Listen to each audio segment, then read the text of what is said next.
ఉదయం 3:30కి ముక్కోడి ఏకాదశి అని చెప్పి 3:30 గంటలకు స్వాములంతా దిగి కాలువలో స్నానం చేస్తుంటే నల్ల ఇగ్నాల్లాగా నీళ్లు చాండాలంగా తయారైపోయి మురికి నీళ్లు మరి ఎక్కడి నుంచి వచ్చిన ఏ ఫ్యాక్టరీ నుంచి వచ్చిందో తెలియదు కానీ మరి ఫ్యాక్టరీ నీళ్లు మరి కృష్ణా డెల్టా నుంచి వచ్చినటువంటి బంతిమిల్లి కాలువ ప్రధాన కాలువలోకి వదిలేశారు ఫ్యాక్టరీ నీరు.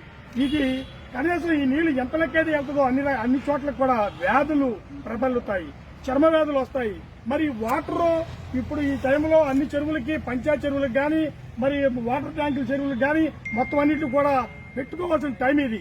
అటువంటి టైంలో ఈ ఫ్యాక్టరీ నీళ్లు ఇటువంటి ప్రధాన కాలంలోకి వదిలిపెట్టడానికి పర్మిషన్ ఎవరు ఇచ్చారు? అధికారులకు తెలియదా? అధికారులు ఎంతవరకు లంచాలు తీసుకుని ఈ పని చేశారు.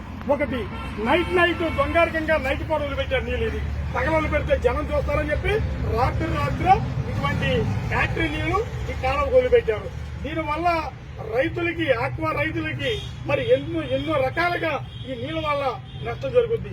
ఈ ప్రధాన కాలం నుంచి ఎన్నో బ్రాంచ్లకు వెళ్తాయి. ఆ బ్రాంచ్ల్లో బట్టలు చుట్టుకుంటాం గాని ఆడవాళ్ళు గాని ఎంతో మంది ఎన్నో రకాలుగా వాడుకునే నీళ్ళు అన్నమాట. దీనివల్ల ఎన్నో రోగాలు వస్తాయి. ఇప్పటి వరకు చేపలు కూడా ఆల్రెడీ కాలం నిండా కూడా చేపలు తెచ్చుకోవడం జరిగింది. కింద మత్స్యకారులు అల్లాడిపోతున్నారు. ఇప్పుడు అన్ని చోట్ల నుంచి ఫోన్లు, పంచాయతీ ప్రెసిడెంట్లు కూడా చాలా మంది ఫోన్లు వచ్చినాయి అని చెప్పి అంటారు, ఊరు చెప్పుకుంటున్నారు.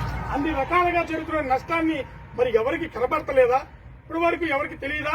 ఆల్రెడీ మరి జేఈ గారికి ఫోన్ చేస్తే మాకు ఆల్రెడీ గుడ్ల వేళకి ఫోన్లు వచ్చినాయండి, మేము బాగా తెలియపరిచామండి, మరి మాకు తెలియదండి నీళ్ళు వస్తున్న సంగతి మాకు కూడా తెలియదని చెప్పి అంటున్నారు.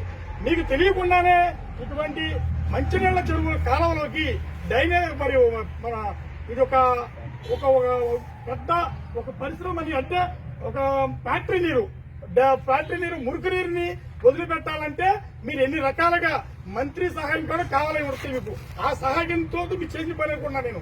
మీరు అర్జెంట్ గా దీని మీద పూర్తిగా అధికారులను స్పందించి మళ్లీ ఎప్పుడు కూడా ఈ యొక్క మంచినీళ్ళ కాలంలోకి ఇటువంటి నీరు రాకుండా చూడాలని చెప్పి తెలియజేసుకున్నాం. ఒక్కసారి మేమంతా కూడా ఇది ఇంకోసారి రిపీట్ అయితే మా కృత్రిమైన మండలం నుంచి రైతులందరూ మొత్తం అందరూ కూడా కలిసి ఉద్యమం చేస్తామని చెప్పి తెలియజేసుకుంటున్నాం.